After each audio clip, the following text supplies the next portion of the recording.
సోనియా గాంధీ నివాసంలో కాంగ్రెస్ కేంద్ర ఎన్నికల కమిటీ సమావేశమైంది.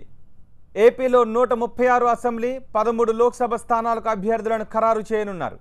అలాగే తెలంగాణలో ప్రకటించాల్సిన మరో 9 మంది ఎంపీ అభ్యర్థుల ఎంపికపై కూడా ఈ భేటీలో ఓ క్లారిటీ వచ్చే అవకాశం ఉంది.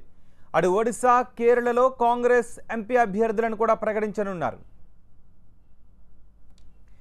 అభ్యర్థుల జాబితాపై కాంగ్రెస్ చేస్తున్న కసరత్తుపై మరింత సమాచారం మా ప్రతినిధి మహాత్మా అందిస్తారు. మహాత్మా, కాంగ్రెస్ పార్టీ తెలుగు రాష్ట్రాలకు సంబంధించిన కసరత్తుని దాదాపుగా పూర్తి చేసినట్టుగానే మనకు సమాచారం అందుతుంది. ఎందుకంటే ఈ రోజు భేటీ అయిన Congress party central election committee ఈ మేరకు కసరత్తును పూర్తి చేసింది. అభ్యర్థుల ఎంపిక విషయంలో కాంగ్రెస్ పార్టీలో సెంట్రల్ ఎలక్షన్ కమిటీదే కీలకమైన బాధ్యత. అంటే అదే సుప్రీం బాడీగా మనం చెప్పుకుంటూ ఉంటాం. సోనియా గాంధీ నివాసంలో జరుగుతుంది ఈ సమావేశం ప్రతిసారి. పార్టీ అధ్యక్షుడు అలాగే సోనియా గాంధీ ఇతర కీలక నేతలందరూ కూడా ఈ సెంట్రల్ ఎలక్షన్ కమిటీలో సభ్యులుగా ఉంటారు.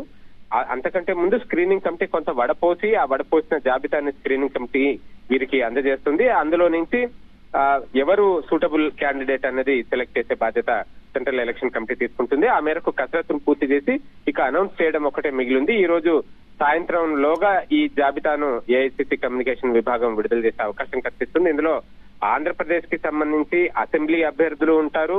అలాగే 2 తెలుగు రాష్ట్రాలకు సంబంధించి పార్లమెంటు అభ్యర్థులు కూడా ఉంటారు. ఇందులో తెలంగాణకు సంబంధించి ఇప్పటికే 8 మంది అభ్యర్థులను ఒక జాబితాలో విడుదల చేశారు. కాబట్టి తెలంగాణలో మిగతా 9 లోక్సభ స్థానాలకు ఈ రోజు అభ్యర్థుల పేర్లను ప్రకటించే అవకాశం ఉంది. ఇక ఆంధ్రప్రదేశ్ లో అటు 25 పార్లమెంట్ స్థానాలు, 175 అసెంబ్లీ స్థానాలు ఉండగా 136 అసెంబ్లీ స్థానాలకు, 13 లోక్సభ స్థానాలకు ఈ రోజు కాంగ్రెస్ పార్టీ అభ్యర్థులను ప్రకటించే అవకాశం కనిపిస్తుంది. ఎందుకంటే ఈ రోజు నుంచి గెజిట్ నోటిఫికేషన్ రిలీజ్ అయిన నేపథ్యంలో ప్రతిరోజు ఉదయం 11 గంటల నుంచి మధ్యాహ్నం 3 గంటల లోపు నామినేషన్లు దాఖలు చేయడానికి సమయం ఉంటుంది.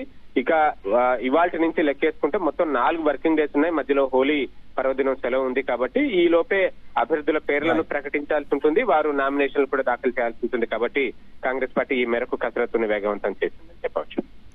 రైట్ మహాత్మా.